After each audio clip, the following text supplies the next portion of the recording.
Welcome to another episode of Public Budgeting Systems Insight. Today, we're diving into Chapter 12 of the 10th edition of Public Budgeting Systems by Lee, Johnson, and Joyce. The focus, budget execution and control, a core process that turns budgets and their plans into reality. If you're a public sector professional, a student of public administration, or anyone that's just generally interested in how public money gets spent, responsibility, this is for you. So, with that being said, let's jump on in. Let's talk first a little bit about understanding budget execution and control. Chapter 12 starts with an important discussion. Budgeting doesn't end when the budget is approved. That's when the real work begins. This chapter explores a couple key concepts. The importance of execution as an engine of service delivery, the mechanisms government use to control expenditures, and challenges like political influences and revenue volatility.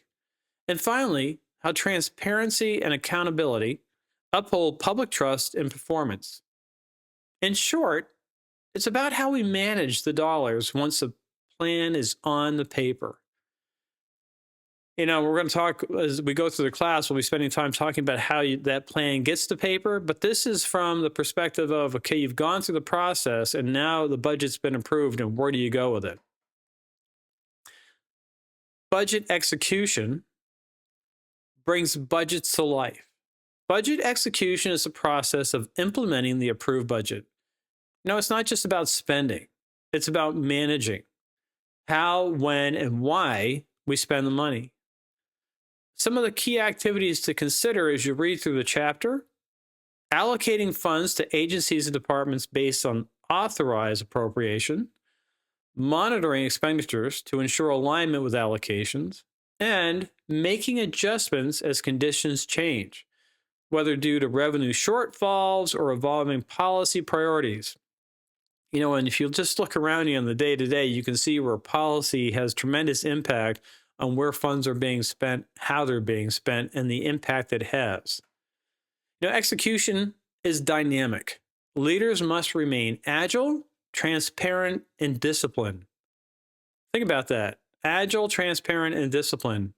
To every one of you, how do you balance the needs against the wishes? And how do you maintain a sense of discipline in doing so? That's a key question that we'll talk about.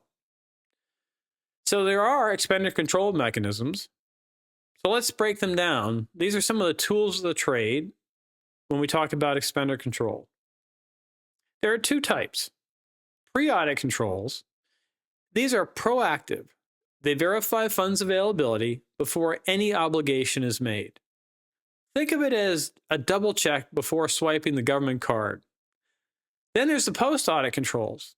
These are retrospective, ensuring that spending aligns with laws, policies, and performance targets after the funds are spent. And remember, we talked a little bit of the different types of budgets before, where you have the zero-based budget, but you also have a performance or program-based budget. A lot of what we talk about here is in the post-audit control function. Some of the tools you might hear: FMIS, Financial Management Information Systems, that give you real-time oversight. Periodic reporting, monthly or quarterly updates that allow for corrections in the mid-cycle. And of course, performance monitoring to assess whether money spent is generating the intended outcomes. Think back, performance-based budget. These mechanisms protect the integrity of the budget process. So what might be some of the challenges in budget execution? Certainly, execution is not without its hurdles. One major issue: revenue viability. Economic downturns can wreck projections, especially for tax-dependent budgets. Think about the challenges with tax as being your primary income. And we talked a little bit about real estate tax, sales tax, and how volatile those can be depending on the times you're in. Then, of course, there's political pressure. This can also distort priorities. Just think about today. Elected officials may reallocate funds to visible projects at the expense of essential services. So think about that.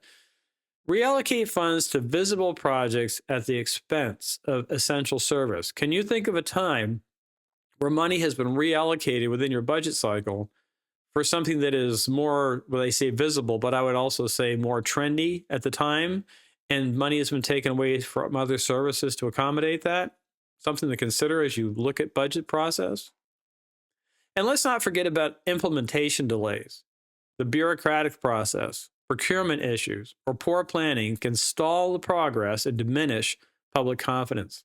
Knowing these risks help us manage them so much better. Speaking of that, transparency and accountability are certainly come into play if we want to maintain good relations with our community. At the heart of good budgeting is trust, and that's where transparency and accountability come in. Transparency ensures that citizens and stakeholders can see where the money's going. Open budget portals and expenditure tracking systems help achieve this. If you're wondering about open budget portals, it allows citizens to be able to view real time how money is being spent within their systems. It's a high degree of transparency.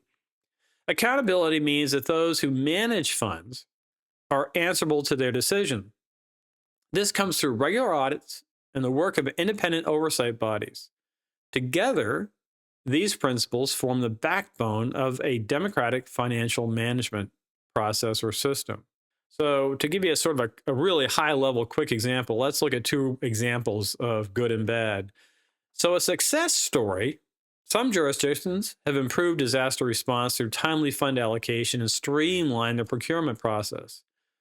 Efficiency here stems from clear leadership, agile systems, and smart controls. Now let's flip that over and see one that doesn't work as well. In contrast, certain infrastructure projects have suffered due to cost overruns, delays, the lack of coordination.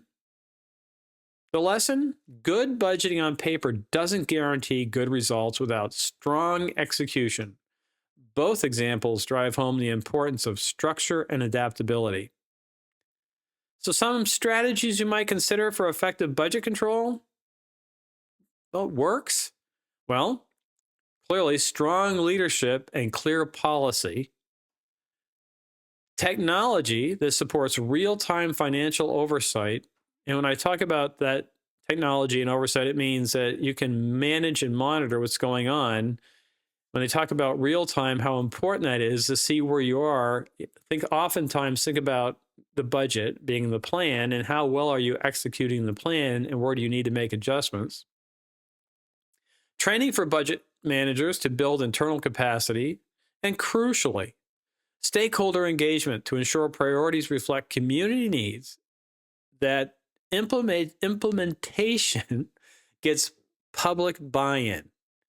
You know, we talk a lot about this in the 640 course, and it could be, think about it, we talked a lot about it in the 640 course, community engagement, more from an operational perspective for law enforcement, but it's just as important that the stakeholders are in tune to the priorities of the community, and in our case, that they're in tune to the priorities of the agency so that they support the initiative.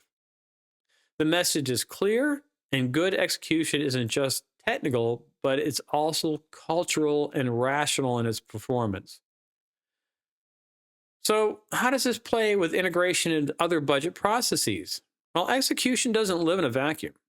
It connects planning, implementation, and evaluation. A well-executed budget provides feedback that strengthens the next cycle of planning, and the evaluation identifies what worked and what didn't and what should have changed.